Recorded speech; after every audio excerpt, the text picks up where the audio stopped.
So ট্রিগোনোমেট্রির next ফর্মুলাটা লেখো, sine square theta plus cos square theta is equal to 1। Understand? Sir একটা question আছে। Yes. Sir sine square theta plus cos square theta is equal to 1 কেন? Sine square theta plus cos square theta is equal to 1।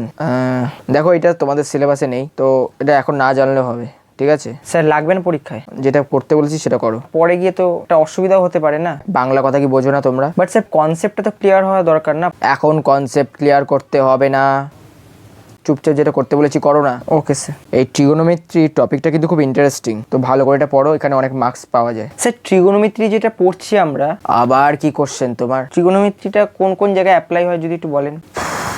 Real লাইফে এগুলো আসবে না বললাম না সিলেবাসে? এটাও পরীক্ষায় নেই।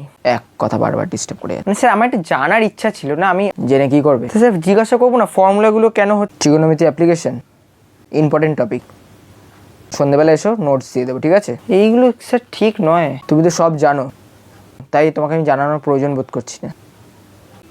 আপনি যেটা চাইছেন না আপনার টিউশনে পড়ার জন্য, পড়বো না আমি। স্কুলে টাকা দিচ্ছি, আপনি স্কুল থেকে মাইনা পাচ্ছেন, আপনার দায়িত্ব আমাদেরকে বোঝানো। লিমিটটা ক্রস করো না প্রীতম। আর আমাদেরও অধিকার আছে আপনার কাছ থেকে জানার। ম্যাথের এক্সামের মার্কসটা কিন্তু আমার হাত দিয়ে পড়বে। অঙ্ক ঠিক করার পর পরীক্ষা আপনি কি করে আমার মার্কসটা কাটেন সেটা আমিও দেখে নেব। হোয়াট? অনেক ধন্যবাদ স্যার।